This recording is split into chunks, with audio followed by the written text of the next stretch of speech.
As a Marine who only ever spent a few weeks at a time hopping on and off different Navy ships, I can absolutely understand why sailors who live aboard them for years at a stretch sometimes feel like they're trapped inside a steel box drifting at sea. You see them shuffling through the tight passageways, pale and worn out, their faces stiff with that "I haven't seen the sun in a while" expression. Maybe because they really haven't. Or because the ship is always dealing with something. Random power losses, surprise blackouts, AC failures, water restrictions that mean quick cold showers, and food that, well, let's just say no Michelin stars are being handed out on deployment. Or maybe it's the sudden arrival of a loud, restless group of Marines turning their once quiet ship into a floating frat house.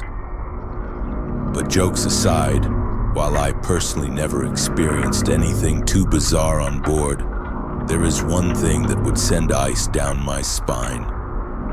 Living on a ship and discovering that the place is haunted. The mist in front of you grants a choice: walk through it or turn back. Our stories, which slip beyond logic and brush shoulders with the impossible, form a strange space between reality and superstition. And in that uncertainty, you alone decide what's real as you step into what we call the fog of war. The account you are about to hear was emailed to me by a sailor named Eric. At the time, around 2011 or 2012, he was stationed aboard the USS Winston S. Churchill, an Arleigh Burke-class destroyer homeported in Norfolk, Virginia.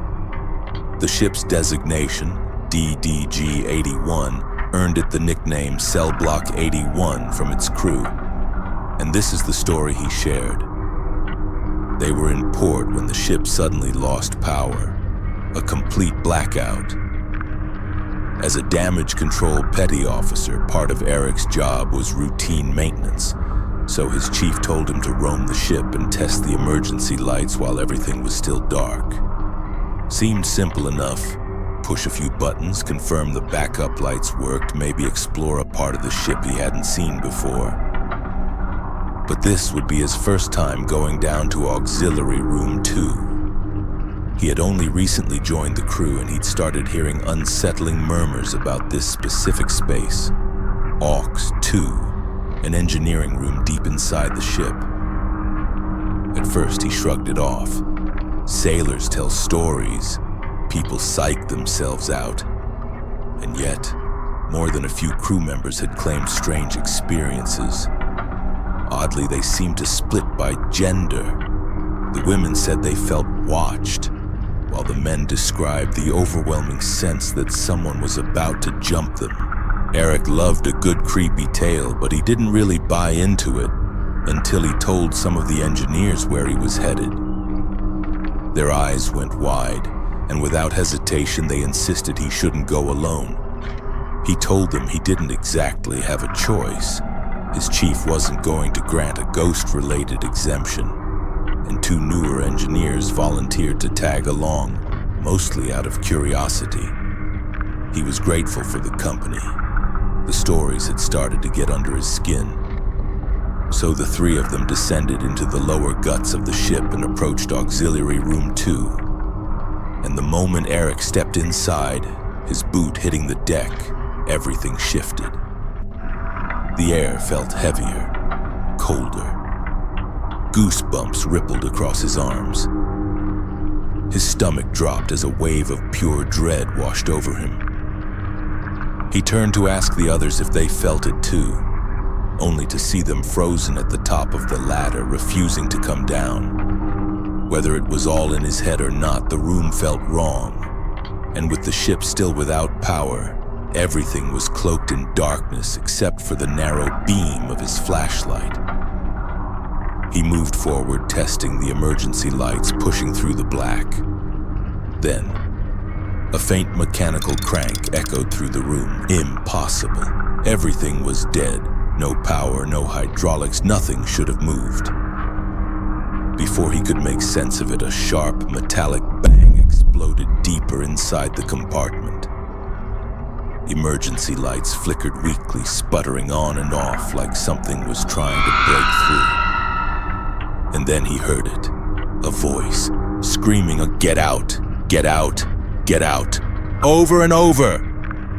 Eric bolted. The two sailors above him had heard the banging but not the voice, yet it didn't matter.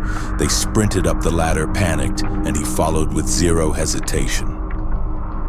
By the time he reached safety, his mind was spinning and he didn't need convincing anymore. Something was down there, and for the rest of his time on the Churchill, he refused to set foot in Auxiliary Room 2 again. Later, after deployment, he learned something he wished he hadn't.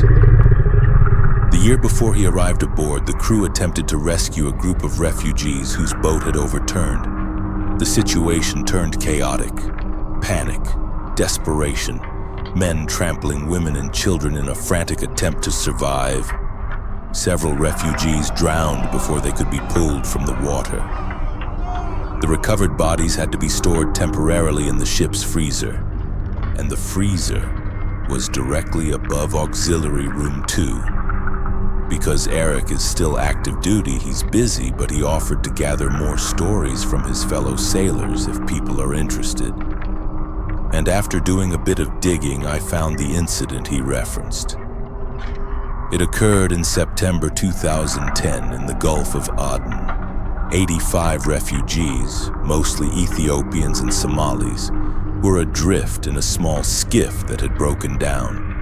A Korean merchant vessel spotted them, alerted authorities, and the USS Winston S. Churchill moved to help. The skiff had been stranded for an unknown amount of time. The Churchill's crew delivered food and water, attempted repairs, and began towing the skiff towards Somalia. A second U.S. craft approached carrying more supplies. At the sight of the additional food, panic erupted. The refugees surged to one side, capsizing the skiff. Many couldn't swim. Some men in frantic terror pulled others underwater, trying to stay afloat. 13 bodies were eventually recovered. 64 survivors were rescued. The final 8 were never found. And tragically, this wasn't unusual for the region. Smugglers routinely overloaded boats. The Gulf of Aden crossing was notorious: rough seas, predators, and a long history of drowning migrants. If those lost souls lingered anywhere, Auxiliary Room 2 would be a fitting place. Yet whatever Eric heard screaming at him didn't speak another language. It yelled at him in clear English. And that raises questions no one aboard is eager to answer. If you like what you've seen, please smash the like button, and if you really like us, leave a comment and subscribe.